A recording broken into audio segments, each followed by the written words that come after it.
Chapter 24, Capacitance.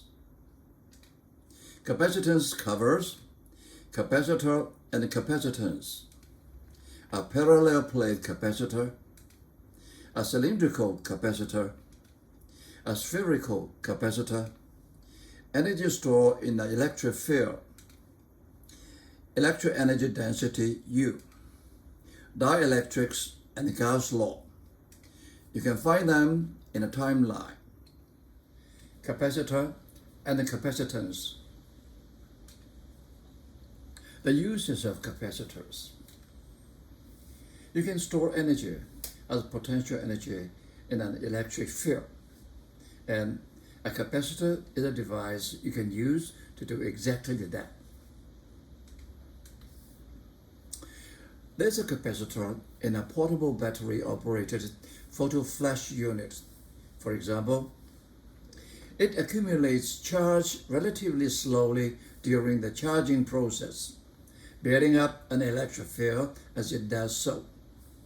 It holds this field and its energy until the energy is rapidly released during the flash.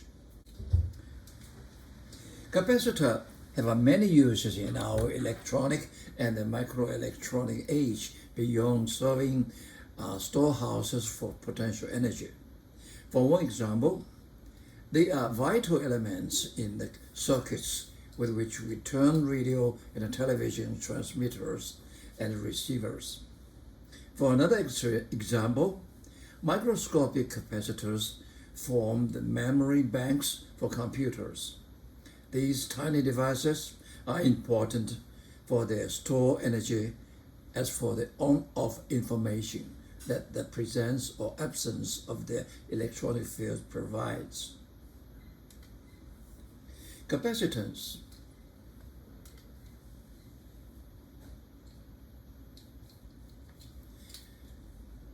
Figure shows the basic element of any capacitor. Two isolated conductors of arbitrary shape. No matter what their geometry, flat or not, we call these conductors plates.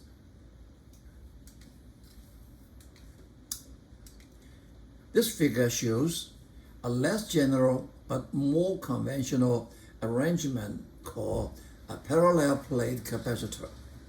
Consists of two parallel conducting plates of area A, separate by a distance D.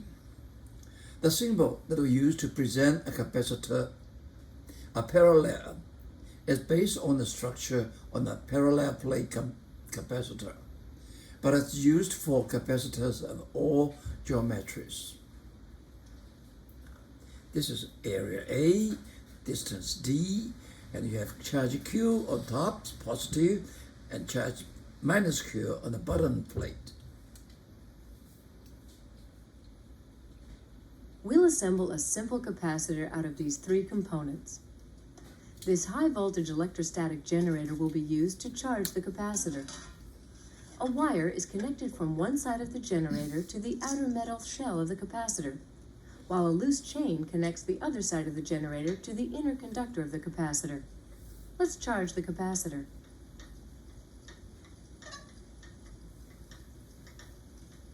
Now that the capacitor is fully charged, we can disconnect it from the generator and use this discharge rod to demonstrate the high voltage which exists between the two metal plates.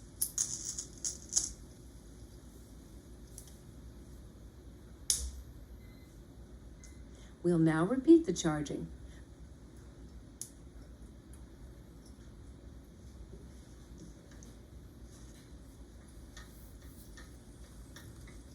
But after the capacitor is fully charged and has been disconnected, we will disassemble it into separate parts.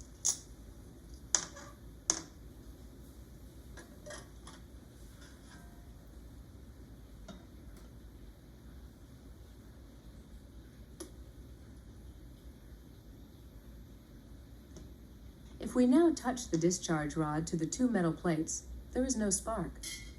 What has happened to the charge on the plates?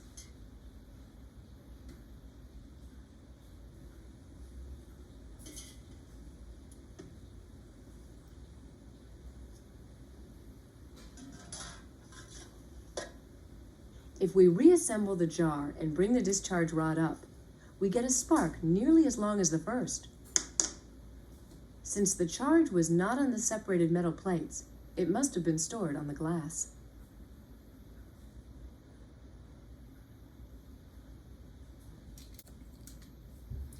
Two conductors, isolated from each other and from their surroundings, form a capacitor. 1. We assume for the time being that no material medium, such as glass or plastic, is present in the region between the plates. Later, we shall remove this restriction. 2. When a capacitor is charged, its plates have equal but opposite charge of positive Q and negative Q. However, we refer to the charge of the capacitor as being Q, the absolute value of these charges on the plate. Note that Q is not the net charge on the capacitor, which is 0. 3. Because the plates are conductors, they are equal potential surfaces. All points on the plate are at the same electric potential. 4. There is a potential difference between the two plates. For historical reason, we present the absolute value of this potential difference with V rather than with delta V, as we would with previous notation. 5. The charge Q and the potential difference V for a capacitor are proportional to each other. That is, Q equal to C over V.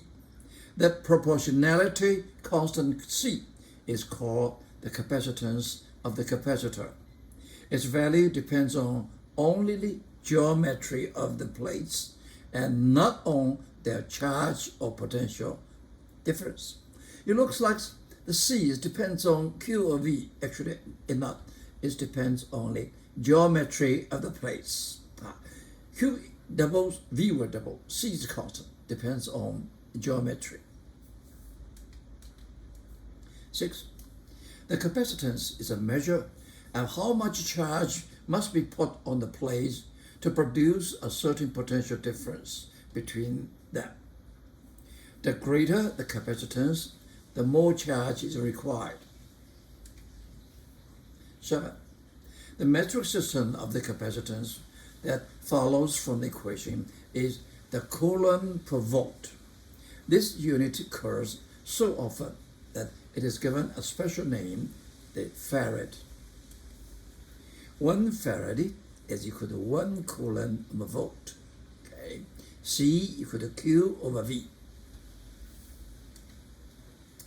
1 microfarad equal to, micro is 1 times 10 to the minus 6 farad.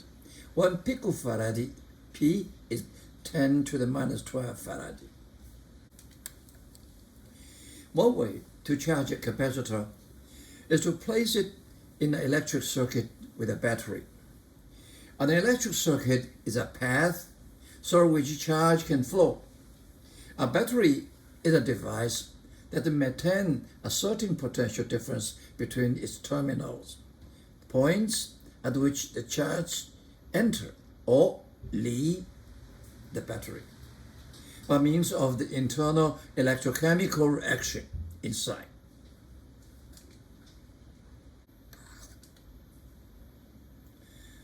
The potential difference between the initial uncharged plates is 0. As the plates become oppositely charged, that potential difference increases until it equals the potential difference V between the terminals of the battery. Then plate H and the positive terminal of the battery are at the same potential, and there is no longer an electric field in the wire between them. Similarly, plate L and the negative terminal reach the same potential, and there's then no electric field in the wire between them. Thus, with the field 0, there's no further drive of electrons. the capacitor is then said to be fully charged with a potential difference V and a charge Q, which are related by equation Q equal to CV. Calculating the capacitance. When we assume a charge Q on the plates, we assume, okay. Now from this Q, we'll calculate the electric field E between the plates in terms of these charges Q, using Gauss law or others, choosing Gaussian surface so that E perpendicular to dA or E parallel to dA or E is constant on it.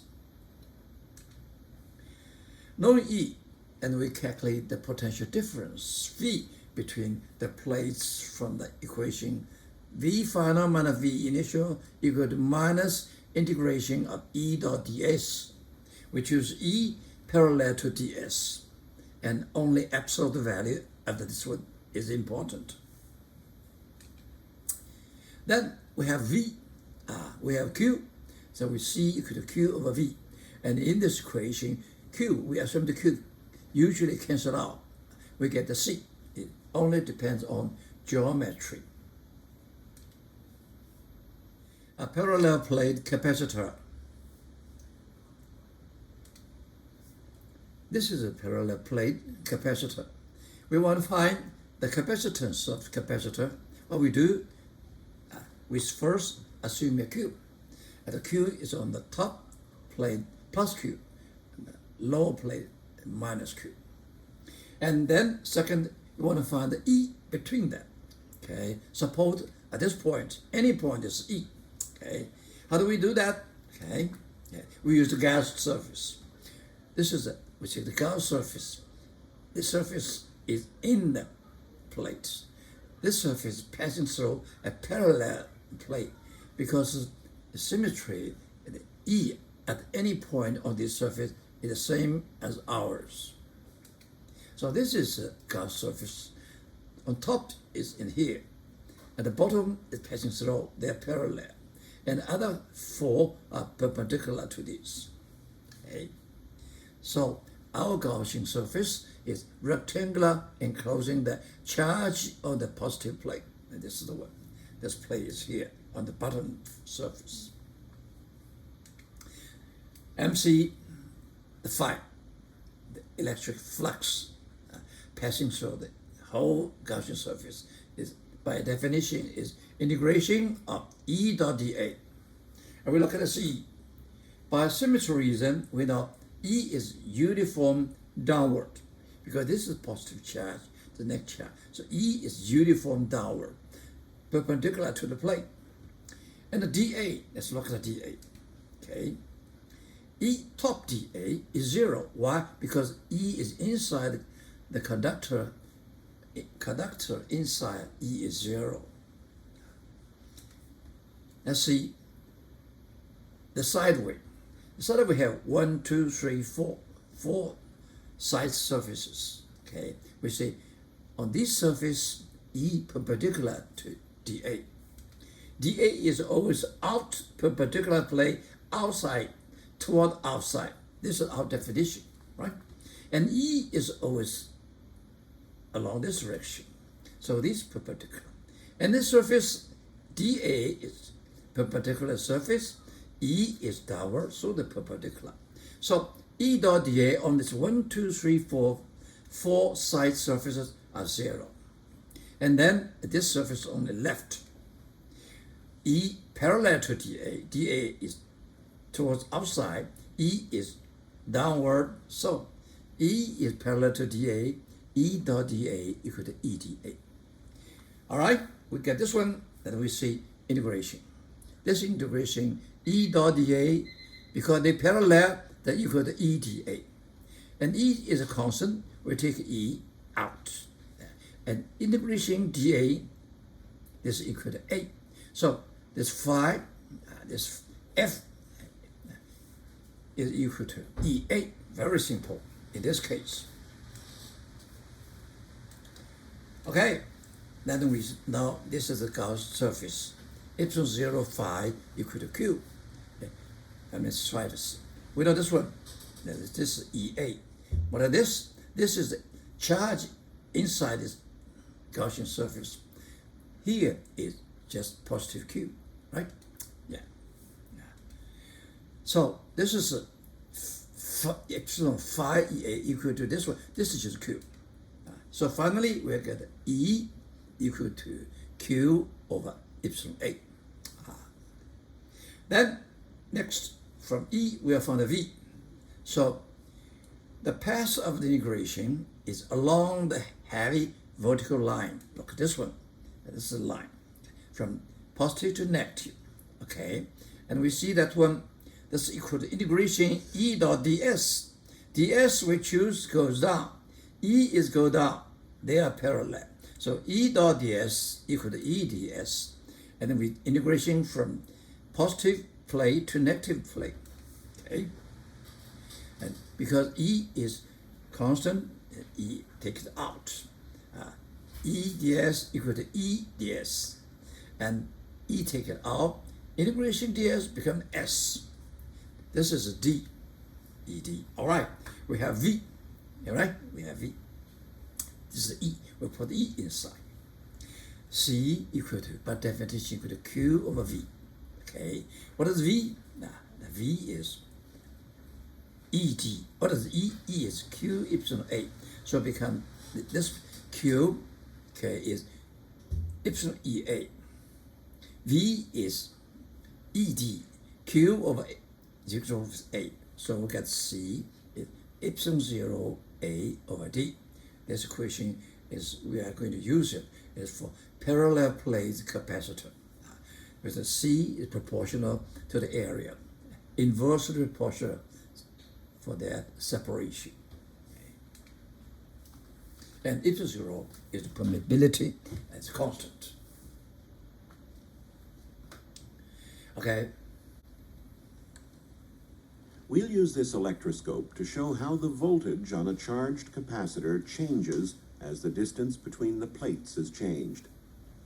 The two plates of this capacitor are hooked up to the electroscope, and the capacitor is charged by touching it with a charged rubber rod. If we increase the distance between the plates, will the voltage increase, decrease, or stay the same?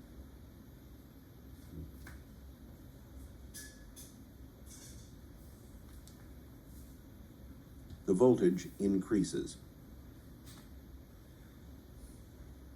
If we move the plates together again, the voltage decreases.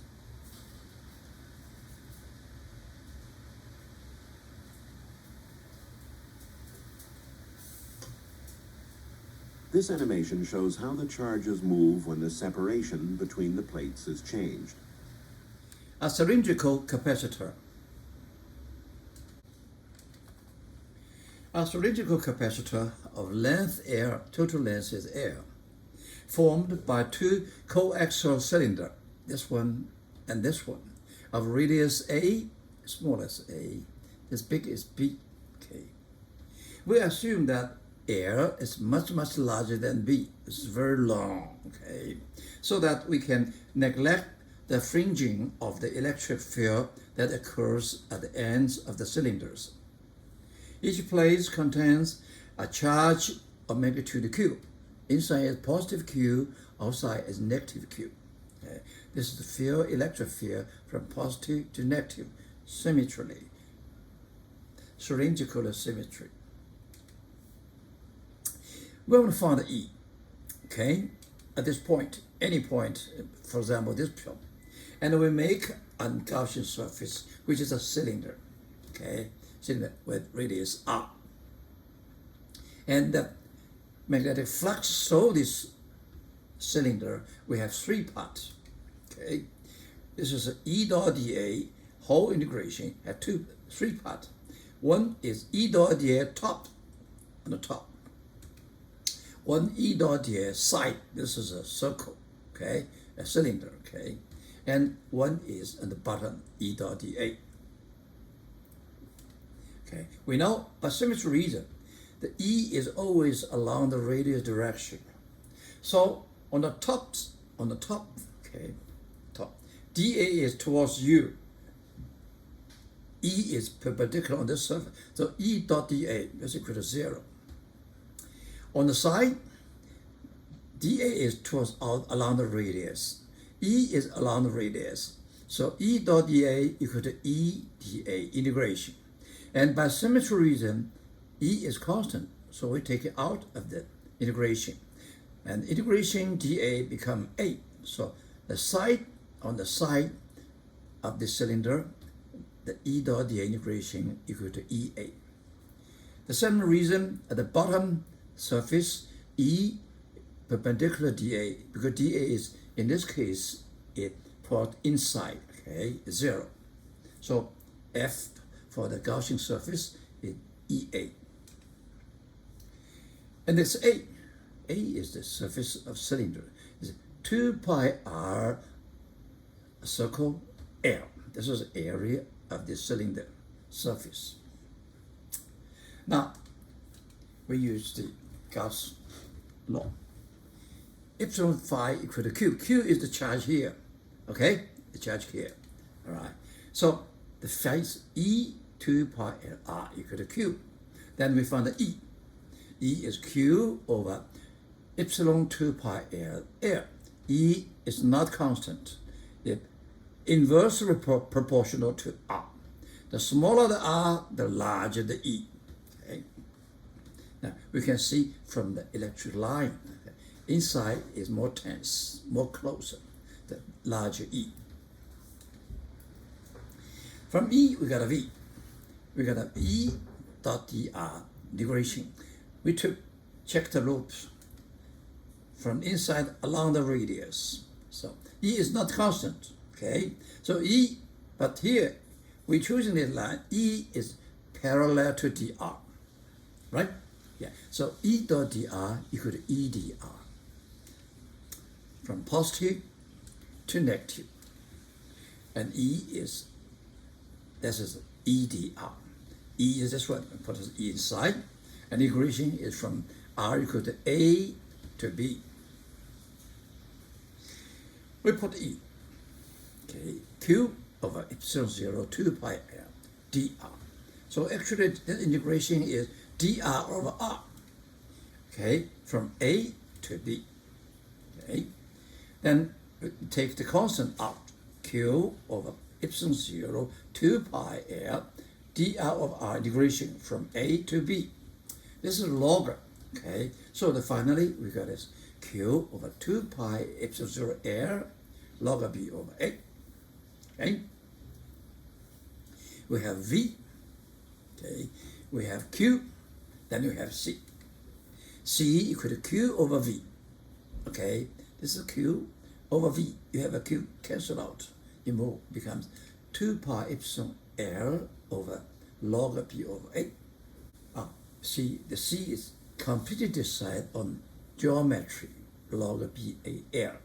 Nothing to do with V applied to it. A spherical capacitor.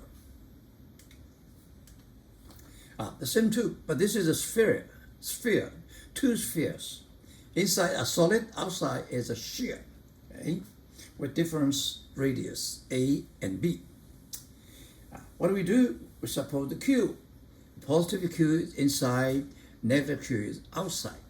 And we want to find the E inside anytime. For example, okay, anytime. So we can make a Gaussian surface is a sphere, co-center with these two shear, okay, with this one, with the radius small r, okay. And then see, we use the Gaussian surface. Okay, Gaussian surface. This phi is equal to E8. The reason is similar to previous. E is along the radius. Okay. So parallel to dA. dA is outward. Okay, dA. So E dot dA equal to E dA. So E is constant, take it out. And the integration is the total area. Okay. The sphere area, okay, is 4 pi r squared. And what is this? By a Gaussian surface, a Gauss law, this is a Q inside, okay? So we found E. E is, you can see the E is proportional to 1 over R squared. Okay, the smaller R, the larger E. The larger R, the smaller E. Past integration, we'll find a V between these two shear. Okay, we take along the radius. Okay, so we got V equal to, by definition, E dot dr. E is parallel to dr. So E dot dr equal to E dr, from positive to negative. Okay, equal to E dr. E is not constant, cannot take it out. So we put E inside, integration from R equal to A to R equal to B. That's a very simple calculation. Okay, we put a C inside and take the constant out. We get integration dr over R squared from A to B. This is very simple. The integration is minus 1 over R, right? So we get this, put AB, you get this number. We have V, we have a Q, and a Q over V, take this out, equal to 4 pi epsilon AB over B over R. You see the C is completely defined by its geometry, nothing to do with Q and V. Okay. And from this equation, we have a special case. There's just a sphere, a ball. Okay, only one. Then we take another one is infinite. And sometimes we say, what is the capacity of this ball? Now, in that case, B is infinite. B is infinity. This one we dropped. B and B cancel out. We get C. An isolate sphere. A equal to R. B approach 0. Positive sign. We get C equal to 4 pi epsilon R. The C is a capacitor. Capacitance of this sphere. So that means again, a sphere, conducting sphere with radius R, has the capacitance C equal to 4 pi epsilon 0 R.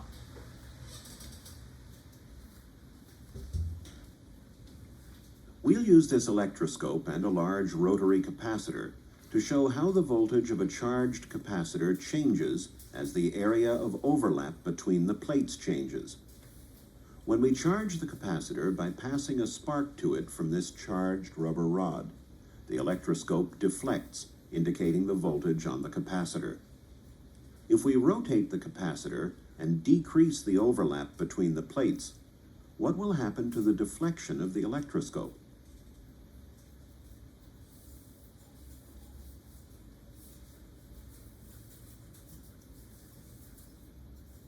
The deflection increases, indicating an increased voltage on the capacitor.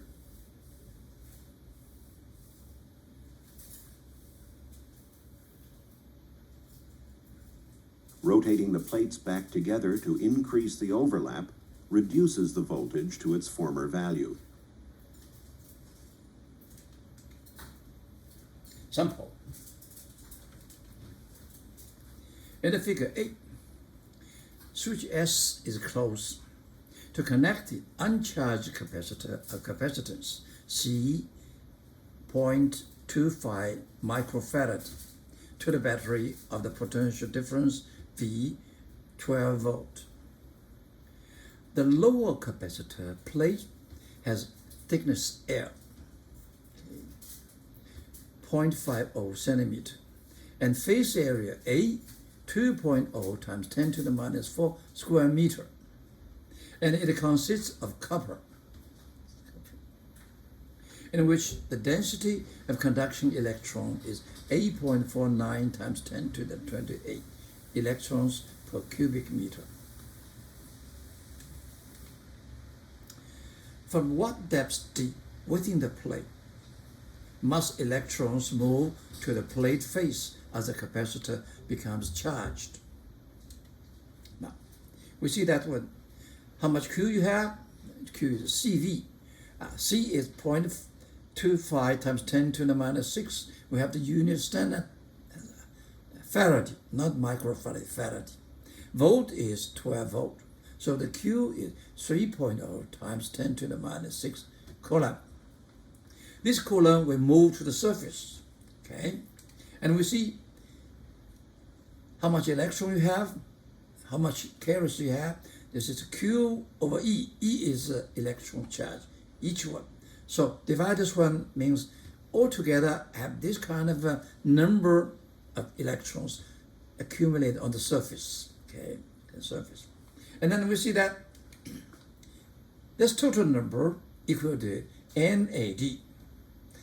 This is the area filled with carrier. The volume is AV, AD.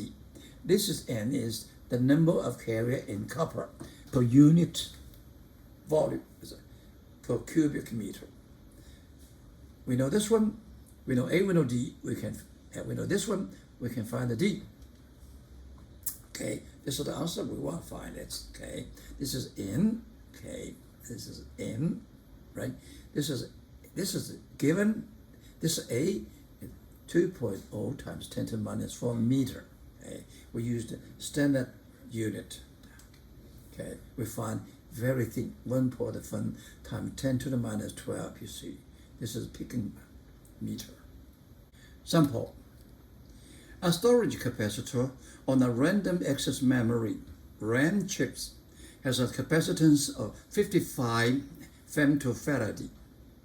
If the capacitor is charged to 5.3 volt, how many extra electrons are there on its negative plates? There's a capacitor, you have the capacitance, okay? The voltage, a very simple question, okay? Now, first, we know the number is equal to Q over E, okay? The Q is equal to CV, okay, all right? So we put the C is 55 femto, 10 to the minus 15 farad. V is 5.3 volt, and each electron has a charge of 1.60 times 10 to the minus 19 coulomb. So we get N. This is the answer. 1.8 million. Capacitors in parallel and in series. Capacitors in parallel, these three capacitors connect in parallel, and you can use an equivalent capacitor to replace them. And this formula is C equivalent capacitor equals sigma Ci. We have learned in high school, so I'm not going to repeat it. Capacitor in series, okay. These three capacitors connect in series in a circuit. We can use an equivalent capacitor, replace them, okay. And this number is 1 over C equivalent equal to sigma 1 over Ci. Sample. Capacitor 1 with C1 3.55 microfarad is charged to a potential V0 6.30 volt using 6.30 volt battery. The battery is then removed and the capacitor is connected in the figure to an uncharged capacitor C2 with C2 equal to 8.95 microfarad. When the switch is closed, charge flows between the capacitors. Find the charge on each capacitor when the equilibrium is reached. Now let's analyze it. When its equilibrium is reached, what happened? We have a Q, we have a V, we have a C. Q or V. In this process, which one is constant? It has original voltage, 6.0, 6.30. Well, connected is 6.30. Okay. Now, in the physics process, in this question, what is unchanged is the Q, the total Q unchanged, right? That total Q will redistribute between these two. By what standard? The standard is the potential of them equal because they connect in parallel. Now let me summarize. What is unchanged? The total Q before it closes and after the close is the same, just recontributed. What the standard? The standard is after recontributed, their voltage should be the same. This is physics. Based this physics, we say V1 equal to V2 equal to V. Q0 equal to Q1 plus Q2. That's it. Okay. And then we will let one. Q equal to C1V0. Q1 equal to C1V. Q2 equal to C12. This way are the same. Okay. Now we have this one, you get a V. Okay. This is the V. V equal to CV C1V0 over C1 plus C2. Then we get it. Okay. And then once we know the V, we can find the Q1. The Q1 equal to C1 over V to multiply V. Okay. And Q2 equal to C2 to V. This question is very simple, but it's very tricky. Remember that? In this process, total Q does not change. V changes. But the standard is the V1 equal to V2 in V finally. It's not V0, it's V, a new word, okay? That's the physics. Once you know the physics, mathematics is very simple.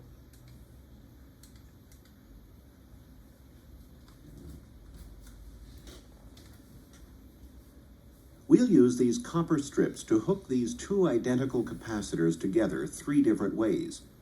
For each hookup, we'll charge the capacitors to the same voltage with this dry cell, then discharge the capacitors through this ballistic galvanometer. The amount of deflection of the galvanometer will be proportional to the charge contained on the capacitors. Here is a single capacitor being charged.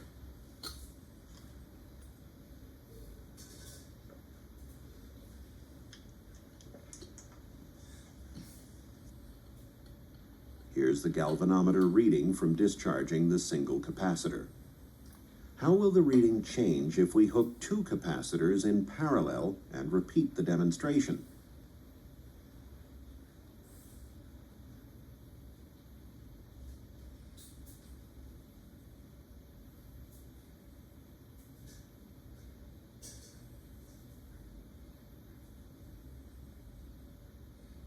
The galvanometer reading is doubled.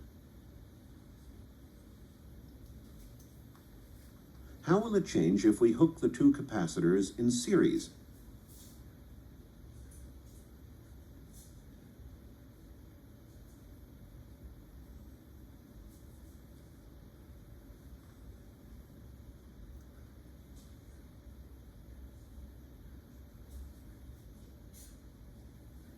Now the galvanometer reading is half that for a single capacitor.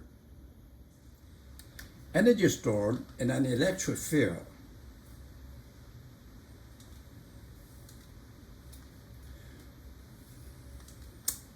Work required to charge a capacitor. Now, this is a diagram, okay, we saw before. Okay.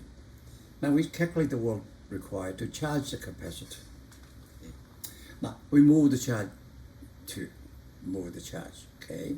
Then at some point, the voltage difference is V prime, okay, in the middle. And we move dq prime from battery to this one.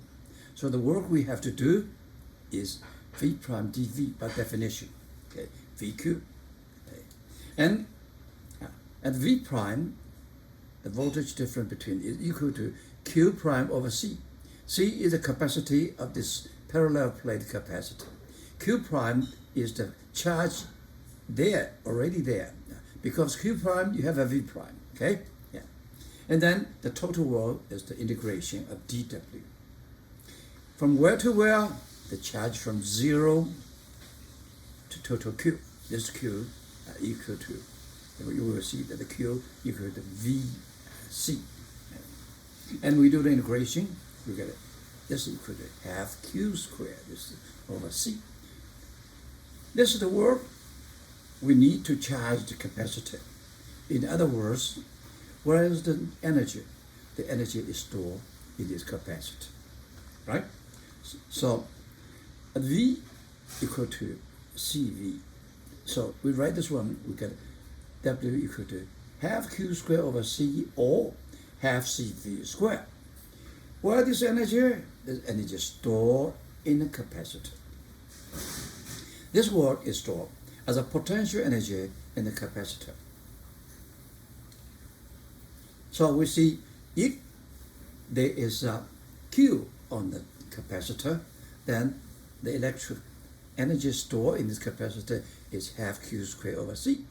Or if the potential difference between the capacitor is V, then we see there is energy stored half CV squared in this capacitor. We visualize the work required to charge capacitor as being stored in the form of electric potential energy, U, in the electric field between the plates. You can recover this energy at will by discharging the capacitor in a circuit. The potential energy of a charged capacitor may be viewed as the store in the electric field between its plates. When this Leyden jar holds a charge, a potential difference exists between the two plates of the jar.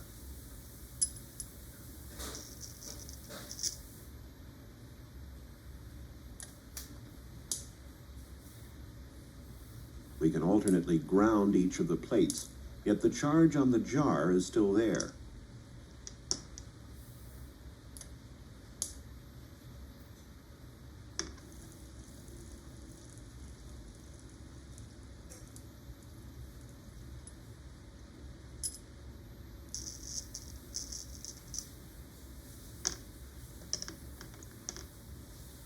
The potential difference between the two plates is all that matters, not the absolute potential of either plate.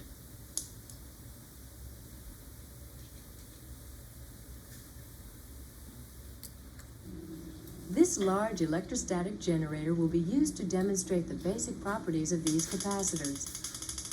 The generator is first cranked with no capacitors hooked up, and long but weak sparks are seen to jump frequently between the electrodes. Now we'll hook these Leyden jar capacitors between the electrodes of the machine.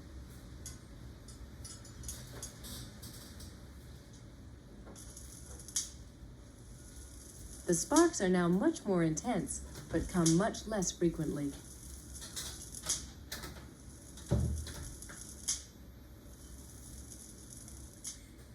Electric energy density, U.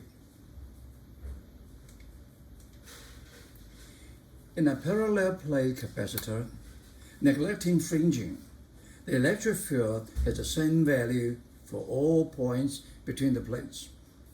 Thus, the electric energy density U, that is, the electric potential energy per unit volume between the plates, should also be uniform.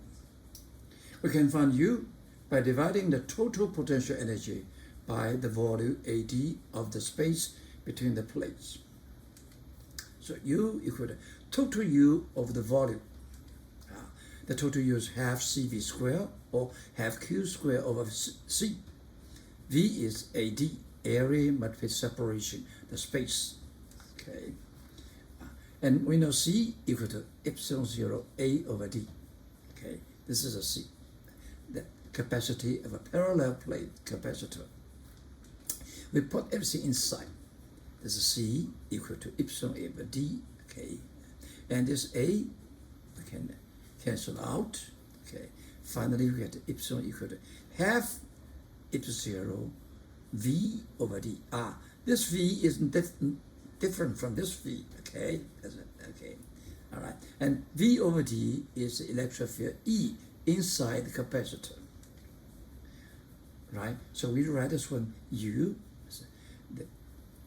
the charge, electric charge energy density per cubic meter, okay, is equal to half E squared.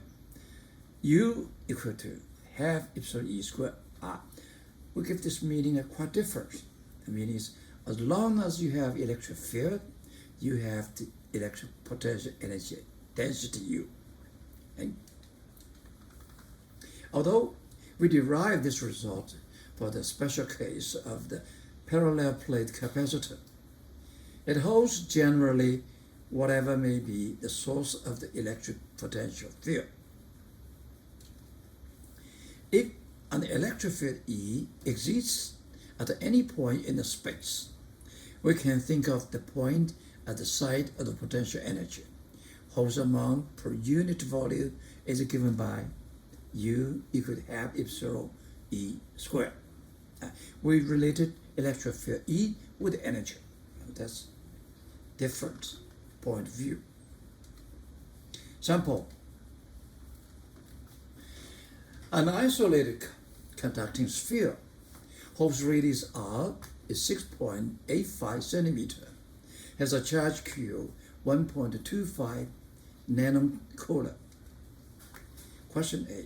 How much potential energy is stored in the electric field of this charged capacitor?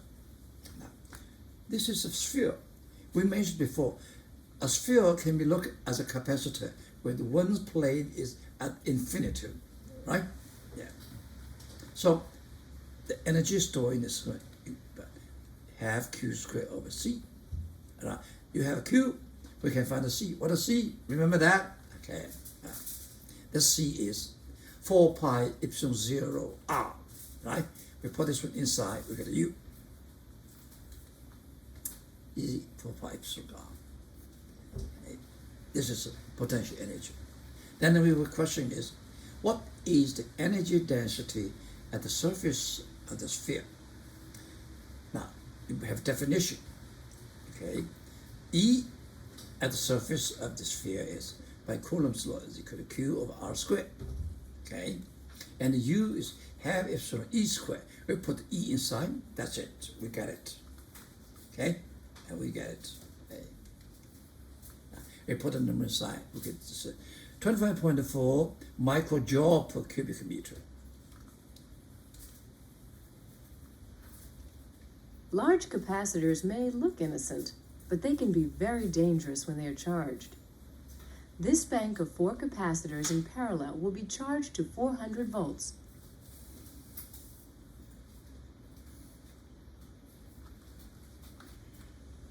The capacitors are now fully charged, and we will disconnect them from the voltage source.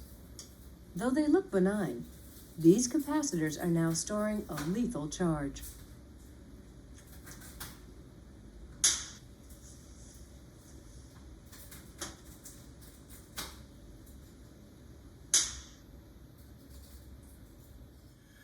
Dielectrics and Gauss law. Capacitor with a dielectric. What happens to a capacitor if you fill the space between the plates of the capacitor with an insulating material, such as material oil or plastic? Capacitance increase by a number of factor kappa called dielectric constant. C equals kappa C air. Remember, this formula is so important. It's the fact. Okay, the fact. Okay, the capacitance increase a number of K kappa called dielectric constant. Every dielectric material has a characteristic dielectric strength, which is the maximum value of the electric field that it can tolerate without breaking down. In a region completely filled by a dielectric, all electrostatic equations containing the permittivity constant epsilon 0 are to be modified by replacing that constant by kappa epsilon 0. Electric field for a point charge inside a dielectric. E equal to 1 over 4 pi kappa epsilon 0 Q over R squared. We replace epsilon 0 by kappa epsilon 0. Electric field just outside an insulated conductor immersed in a dielectric. E equal to sigma over kappa epsilon 0.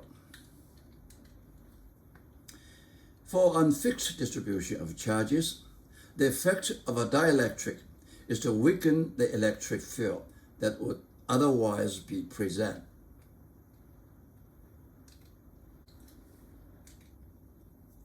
Look, this circuit, a capacitor is connected with a battery. Okay, so it was charged. The V across the capacitor is equal to electromotive force, the battery. Okay, and C equal to Q over V. This V is epsilon. Okay. When you put a dielectric between the plates, we will find the charge increase. Why? Why?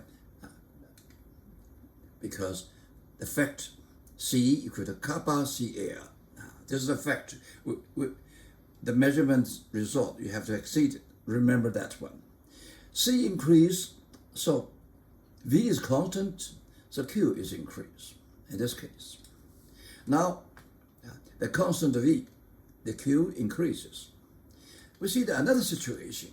We just connected this one with a meter, okay? And originally it was charged V, a same V like this one. And then we connect to a voltmeter with very huge internal resistance, right? Now we put the dielectric between them again, and we find the V across this capacitor decrease. Why? Because in this case, V changes. Something does not change, the charge. So in this case, the Q does not change, okay? But anyway, C changes by the fact. So C increases, V must decrease. That's the fact, okay? As constant Q, so V decrease. Different condition, we have a different result. That's physics, okay? Sample. A parallel plate capacitor whose capacitance C is 13.5 picofarad is charged by a battery to a potential difference V 12.5 volt between these plates. The charging battery is now disconnected and a porcelain slab kappa equal to 6.50 is slipped between the plates. What is the potential energy of the capacitive slab device, both before and after the slab is put into the place? We know the energy stored in the capacitor is half CV squared. Now, originally, before the slab is put into the place, this is C is 13.5. We have to use the Faraday as a unit, and the picum is 10 to the minus 15. Okay, and the volt, get this one. This is the answer before the slab is put into place. How about after? After that, we know that one. Okay. After the slab is put into place, the U final equal to half Q squared over C, replaced by kappa C. Okay, and you calculate, we get the answer. Someone might notice that the answer here is 5050, and when we used the calculation, we used 1.54.6. What happened? Because the significant number in this question is 3. So we get 3. You get 3, we drop this one, we get 1050. But when you do the calculation, we put more number inside. You get 162 picojoule. So delta U equal to U final minus U initial. Okay. We get minus 893 picojoule. Negative. Why is negative? Because the capacitor would exert a tiny tug on the slab and would do works on it. We attract the slab. The slab was introduced with no restraint and if there was no friction. The slab was oscillating back and forth between the plates.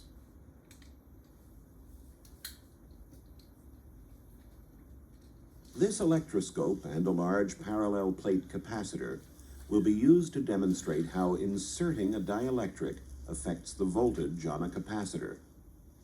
We first charge the capacitor by touching it with this charged rubber rod.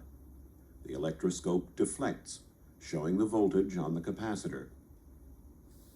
If we insert a thick piece of acrylic between the plates of the capacitor, what will happen to the deflection of the electroscope? The deflection decreases, showing a decrease in voltage. When we remove the dielectric, the voltage returns to its former value. A sheet of cardboard inserted between the plates shows a similar effect.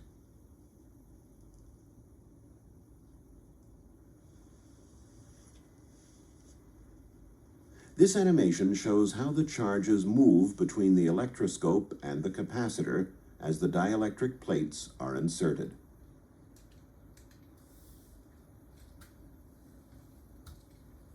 This parallel plate capacitor and an acrylic sheet will be used to demonstrate the force on a dielectric between the plates of a capacitor.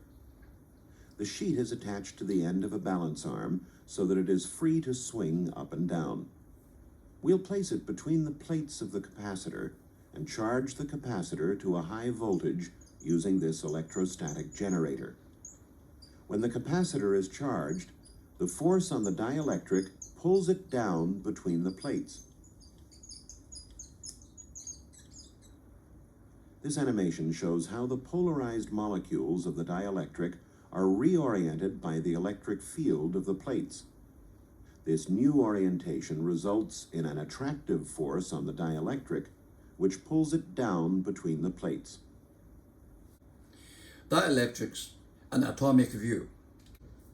1. Polar dielectrics. That materials molecular with a permanent electric dipole moment. Without external electric field, they arrange randomly, so there will be no electric field. Okay.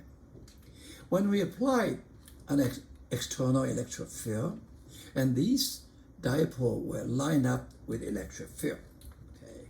And you look at in the central part, you have positive, negative. Okay, positive, negative. You don't see any charge, extra charge. Only on two ends, you see the positive charge on this right and negative charges here. Okay, then you will have an extra induced electric field. 2.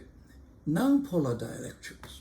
This material, the electrically neutral atoms, okay, they don't have dipole. Okay. And when we apply an external electric field, the induced electric dipole, and this electric dipole will line up with E, external. The positive charge is moved along the E direction. The negative charge move opposite the E direction. So you see, in the neutral part, central part, negative, positive, they are neutral, no extra charge. Only two ends. This end you have positive charge. This end you have negative charge. So they have this charge will produce an extra electric field, E prime, opposite direction of E original. And the total E is the sum of these. And since they are in the opposite direction, so total E is smaller than E. Electrics and Gauss law. We have learned this one. Gauss law in vacuum. Okay. Epsilon phi equal to Q. And phi equal to E dot dA integration. Okay. How about the Gauss law in dielectrics? So Gauss law with dielectrics is very easy. You put kappa in front of E. Okay, everything looks the same. All right, I will prove it in a special case. We replace epsilon 0 with kappa epsilon 0, and we move the kappa inside integration. Okay, and more important is this Q. When we have a dielectrics put in external force, we will have an induced charge on the surface. Okay, that makes things complicated. But here is a free charge. Okay, so that's very important, the free charge only. Now, next, I may prove this equation, this law, in a special case. The special case is parallel plate capacitor. Prove it, the equation. Okay. Now, this is a parallel plate in vacuum. We are quite familiar with this one. How we find E? We make a Gauss surface, which is a rectangular box, right? Yeah. And we prove this one. Okay. We get epsilon E0 equal to Q and E0 equal to Q over epsilon 0A. That's what we have done yet. I'm not going to repeat it. Okay? Now, with dielectric material between that, what happened? What happened on the surface of this dielectric material? They will have an induced charge opposite to the original charge. So this is positive, this is negative. This is negative, this is positive. Now, we want to find the E in the dielectric material. What we do, similar to this case, we make a Gauss surface as a box. Okay, the top surface is in the plate, where E equal to 0, right? And the bottom surface is passed through the point in concern. Okay, and by symmetry reason, the E on the bottom surface will be the same as the one I want to find. Right. And we have a 4 side surface. Okay, we know 4 surfaces E dot dA equal to 0 because they perpendicular, right? Now, similar to this one. First, we write equation. The Q inside this Gaussian surface, the Q is different. Free charge plus induced charge. So actually they are different sign. So this Q minus Q prime. And similar to this one, we get equation is E equal to Q minus Q0 over Q0A. Right? I'm not going to repeat it. Okay. And then what they do, we find, hey, this one by experiment equal to epsilon 0 over kappa is reduced by factor of kappa. Okay. What is epsilon 0? Now, we find this without the dielectric material. It's Q over epsilon A. And we write this one, Q over epsilon A. Now, let's compare these two equations. Epsilon 0A, epsilon 0A. So Q minus Q prime equal to Q over kappa. And then we put this Q over kappa, replace this one. We get epsilon 0, E dot dA, this replaced by Q over kappa. And then we move kappa to the left and move kappa into the free. We get the one we want.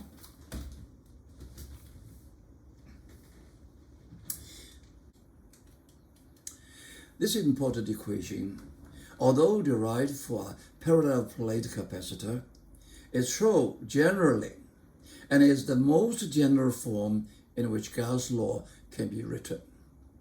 Note the following. 1. The flux integral now deals with kappa k. The vector epsilon 0 kappa k is sometimes called the electric displacement D, epsilon 0 kappa E, called electric displacement D, so that the equation can be written in the simplified D. Integration D dot dA equal to Q, because this is a D, okay? This is another form of Gauss' law in dielectrics.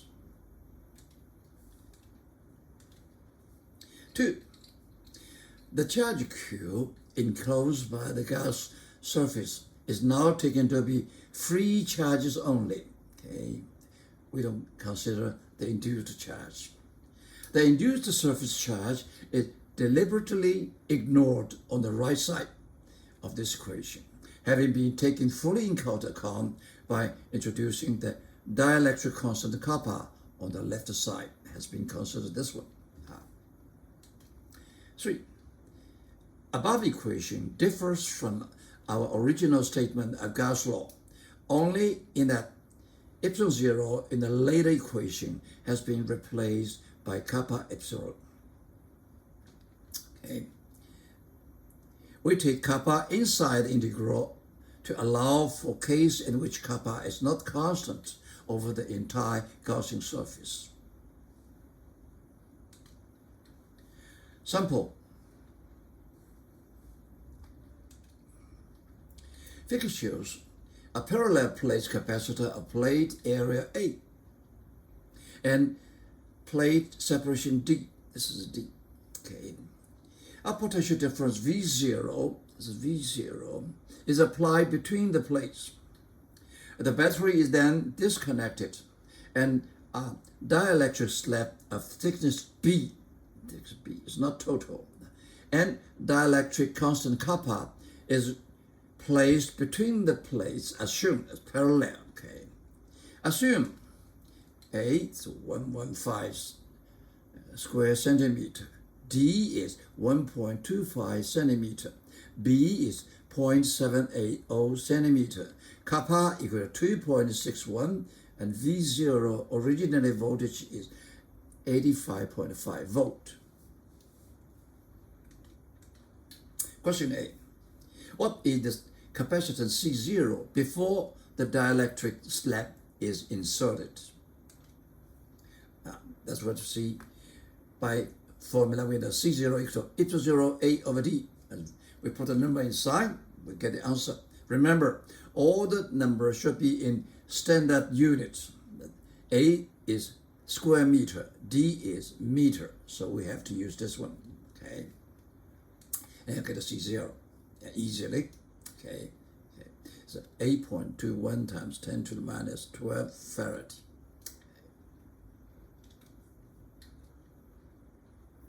8.21 picofarad. Question B. What free charge appears on the plates? Now, this is the question we just get it. Q equal to C0 V0 originally. Okay. So we put them inside, we get Q0, okay, and V, and then we get, this is the free charge appear on the plate. 7.0 picocoulomb, because picking is 10 to the minus 12, so we get a 2 number. Question C. What is the electric field E0 in the gaps between the plates and the dielectric slab? This one, this E between these two. Okay, E. This E should be equal to this E by symmetry reason. Okay. Now, same thing. We make Gauss surface like it before. We get the same answer, definitely. Okay. This one in the space, free space, kappa equal to 1. Okay. Kappa equal to 1. This is the Q. We get the same thing. Very easy one. Okay. So epsilon 0 equal to Q over epsilon A. Same thing as before. Now we put the number inside. We get an answer. E0. There should be unit, standard unit. Okay.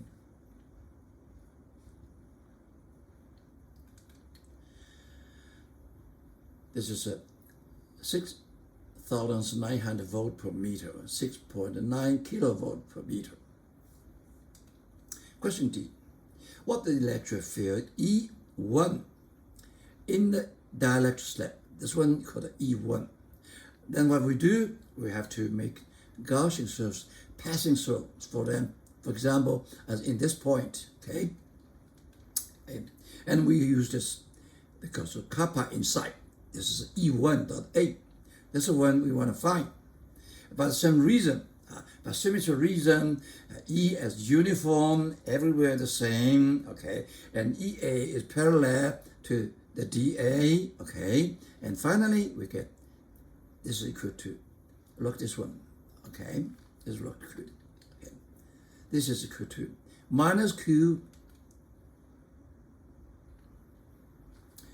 Why it's not included in this one? That's the advantage of our formula. This formula is only free charge, so we don't have to consider the induced charge here. So this is minus Q. Okay? And then we found the E1.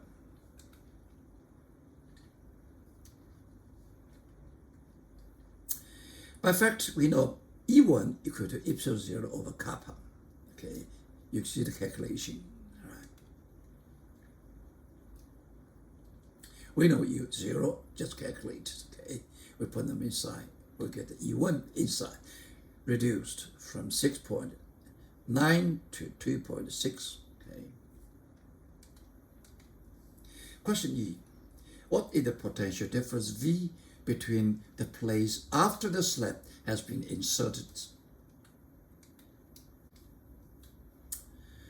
In the process, when the slab is inserted, what does not change is the charge on the plate.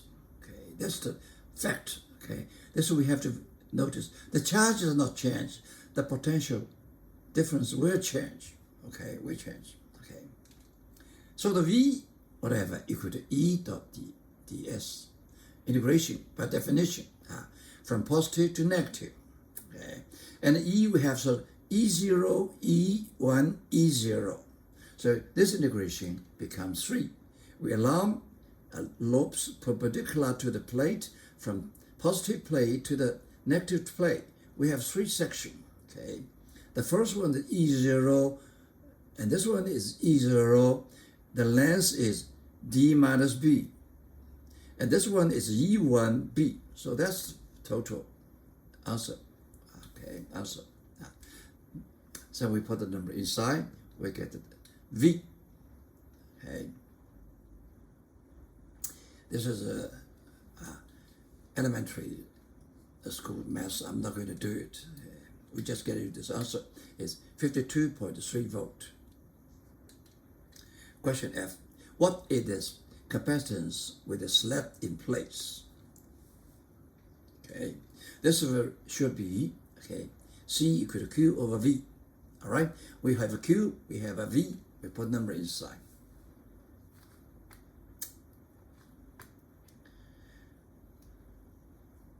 Remember, in this case, we cannot calculate C equal to C0 over kappa. Why? Because it's not cover all the space.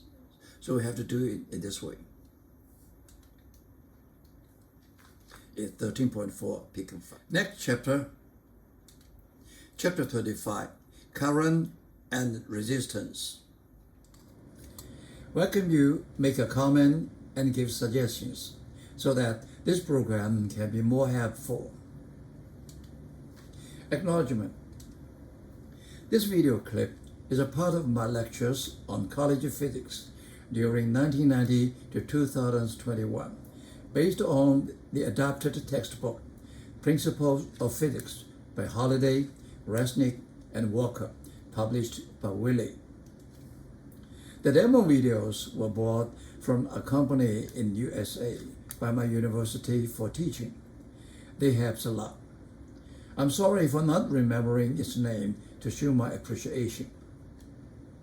It seems that they came from the University of California, Santa Barbara, where I got my PhD in physics.